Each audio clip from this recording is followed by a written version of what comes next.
Netflix की एक film जिसे द क्यूटीज के नाम से जाना जाता है, जिसमें एक 11 साल की मुस्लिम लड़की जो अपने कंजर्वेटिव फैमिली बैकग्राउंड से स्ट्रगल कर रही होती है, वो एक free spirited dance group join करती है द क्यूटीज के नाम से।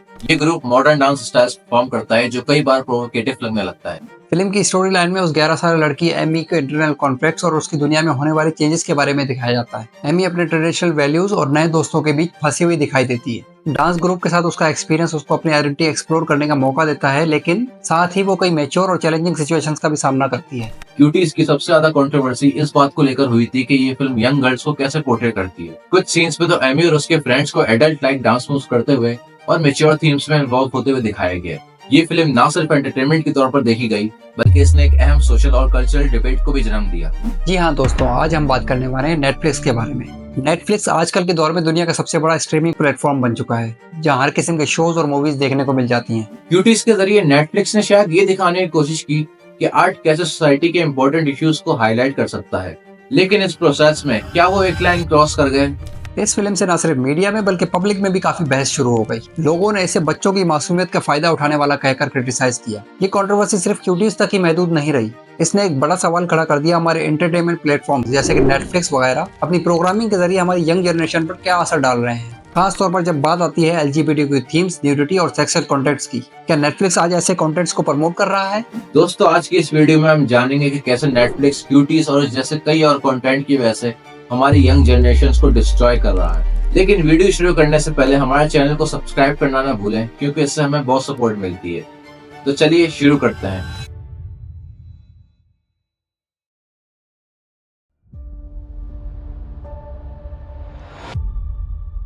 Netflix is causing major controversy today. It's called Cuties, and critics are saying it sexualizes young girls.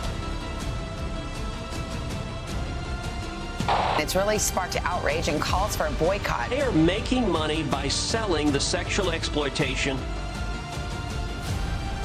And Netflix. Netflix.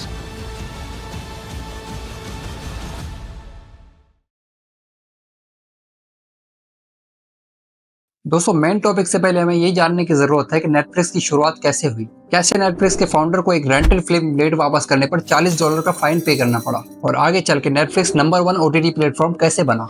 Netflix की शुरुआत होती है 1997 में, जब रीड हेस्टिंग्स और मार्क रैंडोल्फ ने इस कंपनी को कैलिफोर्निया की स्कॉट्स वैली में कायम किया। दोस्तों, रीड हेस्टिंग्स को यह आइडिया तब आया जब उन्हें वीडियो स्टोर से रेंटेड मूवी अपोलो 13 लेट वापस करने पर $40 का लेट फी भरना पड़ा। उनका मकसद था एक ऐसा सिस्टम बनाने का जहां लोगों को देर से मूवी वापस करने पर फाइन न भरना पड़े। इसी सोच को लेकर नेटफ्लिक्स ने शुरुआत की डीवीडी रेंटल्स की मेल ऑर्डर सर्विस के साथ। कस्टमर्स ऑनलाइन ऑर्डर करते थे और डीवीडी उनके घर मेल के जरिए भेजी जाती थी, बिना किसी लेट फीस के। साल 2000 के आसपास हैशटैग ने ब्लॉकबस्टर को नेटफ्लिक्स बेचने की कोशिश की, लेकिन ब्लॉकबस्टर ने इनकार कर दिया। ब्लॉकबस्टर का ये इनकार नेटफ्लिक्स के लिए बहुत अच्छा साबित हुआ, क्योंकि अगले कुछ सालों में डिजिटल स्ट्रीमिंग टेक्नोलॉजी ने तरक्की करना शुरू कर दी। नेटफ्लिक्स ने भी यह मौका देखकर अपनी प्लेटफॉर्म को मजबूत करना शुरू कर दिया। साल 2007 में नेटफ्लिक्स ने अपनी पहली स्ट्रीमिंग सर्विस शुरू की, जो सब्सक्राइबर को इंटरनेट के जरिए फिल्म्स और टीवी शोज की स्ट्रीमिंग देती थी। ये एक गेम चेंजर साबित हुआ। लोग अब डीवीडीज के बजाय डायरेक्टली ऑनलाइन कंटेंट देख सकते थे। इसके बाद नेटफ्लिक्स ने अपना कंटेंट बनाने का फैसला किया। 2013 में उन्होंने अपनी पहली original series house of cards release की। इसने नेटफ्लिक्स को एक कंटेंट क्रिएटर के तौर पर भी पहचान दी। आज नेटफ्लिक्स एक ग्लोबल एंटरटेनमेंट कंपनी है, जिसमें हजारों मूवीज और टीवी शोज हैं, इंक्लूडिंग उनके खुद के बनाए हुए ओरिजिनल्स भी। उनका फोकस ग्लोबल ऑडियंस पर है और वो मुख्तलिफ लैंग्वेजेस में भी कंटेंट बनाते हैं। नेटफ्लिक्स का ये सफर इनोवेशन और अडेप्टेबिलिटी की मिसाल है। कैसे एक लेट फीस से शुरू होकर ये डिजिटल एंटरटेनमेंट की दुनिया में सबसे बड़ी कंपनी बन गई।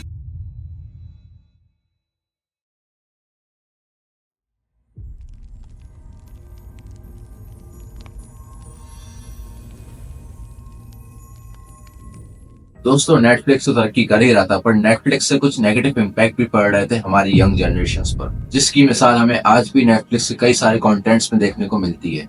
हम बात कर रहे हैं एलजीबीटीक्यू थीम्स, न्यूडिटी और सेक्सुअल कंटेंट की। आज के टाइम में हमें नेटफ्लिक्स की तकरीबन सीरीज में ये चीजें खुल्लम खुला दिखाई जाती हैं, जिसका सीधा इम्पैक्ट पड़ रहा है हमारी यंग जनरेशन पे। हमारी यंग जनरेशन में होमोसेक्सुअल एक्टिविटीज यानी कि हम जिस परस्ती का बढ़ता हुआ रुझान देखा जा रहा है। कई सीरीज और मूवीज जैसे कि सेक्स एजुकेशन, अलाइट और 13 रीजन वाई को क्रिटिसिज्म का सामना करना पड़ा, क्योंकि इनमें मैच्योर कंटेंट, न्यूडिटी और सेक्सुअल थीम्स को बहुत ज्यादा हाईलाइट किया गया है। जैसे अगर हम बात करें अलाइट की, तो अलाइट एक स्पेनिश टीन ड्रामा सीरीज है जो लास एंजेलिस स्कूल के रिच और पुअर स्टूडेंट्स के दरमियान क्लास डिफरेंस और कॉन्फ्लिक्ट को हाईलाइट करती है। इसमें इंटेंस वायलेंस, सेक्सुअल कंटेंट और ड्रग यूज काफी परमानेंटली दिखाया गया है। इसके अलावा सेम सेक्स रिलेशनशिप और मैच्योर थीम्स भी इस सीरीज का हिस्सा हैं। वहीं अगर एक और सीरीज की बात करें तो 13 रीजंस वाई भी एक बहुत ही कंट्रोवर्शियल सीरीज रही है। 13 रीजंस वाई एक अमेरिकन टीन ड्रामा सीरीज जो जे एशर की नॉवल पर मबनी है। ये सीरीज एक हाई स्कूल स्टूडेंट हैना बेकर के सुसाइड और इसके रीजंस के इर्द गिर्द घूमती है। इस सीरीज की मेन कैरेक्टर हैना, जिसकी उम्र सिर्फ 16 साल होती है, अपने सुसाइड से पहले टेप्स रिकॉर्ड करती है जिनमें वो 13 रीजंस एक्सप्लेन करती है जो उसकी सुसाइड का सबब बने। ये टेप्स एक क्ले नामी लड़के को मिलती है जो हैना का दोस्त होता है और वो उन रीजंस को समझने की कोशिश करता है। इस सीरीज में हैना बेकर के सुसाइड को काफी ग्राफिक और एक्सप्लिसिट डिटेल में दिखाया गया है। ये सीन्स विजुअली और इमोशनली तौर पर बहुत डिस्टर्बिंग है और इस पर काफी लोगों ने अपने कंसर्न्स भी रेज किए हैं। इसके अलावा मेंटल हेल्थ प्रोफेशनल ने इस बात पर भी पॉइंट आउट किया है कि ऐसे सीन यंग इम्प्रेशनेबल व्यूअर्स के लिए डेंजरस हो सकते हैं। यहाँ लफ्ज इम्प्रेशनेबल का मतलब है वो लोग जो फौरन से किसी चीज से मुतासिर हो जाते हैं। कई स्टडीज ने ये सजेस्ट किया है कि इस तरह के कंटेंट से सुसाइडल थॉट्स और बिहेवियर्स ट्रिगर हो सकते हैं, स्पेशली उन लोगों के जो ऑलरेडी बहुत हसास हैं। सीरीज में multiple instances of sexual assault दिखाए गए हैं, इंक्लूडिंग हन्ना और जेसिका का असॉल्ट। ये सीन्स भी काफी ग्राफिकल और डिस्टर्बिंग हैं। क्रिटिक्स का कहना है कि ये सीन सर्वाइवर के लिए ट्रिगरिंग हो सकते हैं और उनको अननेसेसरी ट्रॉमा रिमाइंड करवा सकते हैं। इसके अलावा सीरीज में हरासमेंट और मेंटल हेल्थ इश्यूज को भी एक्सप्लिसिट डिटेल में दिखाया गया है। ये चीजें एक तरफ तो अवेयरनेस क्रिएट कर सकती हैं, मगर दूसरी तरफ ये भी जरूरी है कि इन टॉपिक्स को रिस्पॉन्सिबली हैंडल किया जाए, क्योंकि जब इसका पहला सीजन रिलीज किया गया तो उस वक्त सीरीज के साथ प्रॉपर मेंटल हेल्थ रिसोर्सेज और ट्रिगर वार्निंग्स भी नहीं थी। जब क्रिटिसिज्म और बैकलैश हुआ तो तब इसमें ये सब ऐड किया गया। इनिशियली ये lack of support young viewers के लिए प्रॉब्लमेटिक साबित हो सकती थी। क्रिटिक्स ने इस बात पर भी जोर दिया कि ये सीरीज एक प्रॉब्लमेटिक मैसेज दे सकती है कि सुसाइड एक वैलिड फॉर्म ऑफ रिवेंज है। ये स्पेशली यंग व्यूअर्स के लिए डेंजरस है क्योंकि उनके इमोशनल और साइकोलॉजिकल डेवलपमेंट अभी कंप्लीट नहीं हुई होती। यंग व्यूअर्स जो ऐसे कंटेंट देखते हैं उनकी मेंटल हेल्थ और इमोशनल हेल्थ पर नेगेटिव असर पड़ सकता है। ये उनकी सेल्फ स्टीम और बॉडी इमेज इश्यूज को बढ़ावा दे सकता है और दे भी रहा है। आप अपने इर्द गिर्द ही देख लें, इस टाइम ऐसे बहुत से लोग आपको मिलेंगे जो होमोसेक्सुअल एक्टिविटीज की लपेट में आ चुके हैं, क्योंकि सेक्सुअल कंटेंट और एलजीबीटीक्यू थीम्स को मेन स्ट्रीम मीडिया में परमानेंटली दिखाने से ये बिहेवियर यंग व्यूअर्स के लिए नॉर्मलाइज हो जाता है। जब वो रिपीटेडली ऐसे कंटेंट देखते हैं तो उनका परसेप्शन और अंडरस्टैंडिंग ऑफ रिलेशनशिप और सेक्सुअलिटी चेंज होने लगती है। यंग व्यूअर्स अक्सर टीवी और फिल्म कैरेक्टर्स को आइडियलाइज करते हैं और उनका बिहेवियर अपनाने लगते हैं। जब वो ऐसे कैरेक्टर्स देखते हैं जो प्रोवोकेटिव या मैच्योर बिहेवियर्स दिखाते हैं तो वो भी ऐसे ही करने की कोशिश करते हैं। सोशल मीडिया और गैदरिंग ग्रुप्स भी यंग व्यूअर्स पर प्रेशर डालते हैं। जब उनके फ्रेंड्स और गैदरिंग्स ऐसे कंटेंट देखते हैं और उन्हें डिस्कस करते हैं तो वो भी इन्फ्लुएंस हो जाते हैं और ऐसे कंटेंट देखने लगते हैं। दोस्तों, आज हमने नेटफ्लिक्स और इसके कुछ कंट्रोवर्शियल कंटेंट्स पर बात की, लेकिन ये समझना जरूरी है कि ये मसला सिर्फ एक प्लेटफॉर्म तक महदूद नहीं है। आजकल के स्ट्रीमिंग प्लेटफॉर्म्स जैसे कि Amazon प्राइम, Hulu और Disney Plus भी मुख्तलिफ थीम्स और कंटेंट दिखाते हैं जो हमारी यंग जनरेशन पर असर डाल रहे हैं। हमारे लिए ये भी जरूरी है कि हम हर प्लेटफॉर्म पर दिखाए जाने वाले कंटेंट को देखें और समझें कि ये किस तरह के मैसेजेस और थीम्स को प्रमोट कर रहे हैं। लेकिन ये भी जरूरी है कि हम इन प्लेटफॉर्म्स की इंक्लूसिविटी और डाइवर्स रिप्रेजेंटेशन को भी अप्रिशिएट करें। हर चीज का असर अलग अलग लोगों पर मुख्तलिफ होता है और ये पेरेंट्स और गार्डियंस की जिम्मेदारी है कि वो अपने बच्चों को रिस्पॉन्सिबल मीडिया कंजप्शन के बारे में गाइड करें। पेरेंट्स को अपने बच्चों के कंटेंट कंजप्शन को एक्टिवली मॉनिटर करना चाहिए। हमेशा ये देखें कि आपके बच्चे क्या देख रहे हैं, कभी उनके साथ मिलकर भी कंटेंट देखें और उन बच्चों से पूछें कि इस कंटेंट से वो क्या सीख रहे हैं। स्ट्रीमिंग प्लेटफॉर्म के पेरेंटल कंट्रोल्स का इस्तेमाल करना चाहिए। नेटफ्लिक्स और दूसरे स्ट्रीमिंग प्लेटफॉर्म पर पेरेंटल कंट्रोल्स का ऑप्शन मौजूद होता है।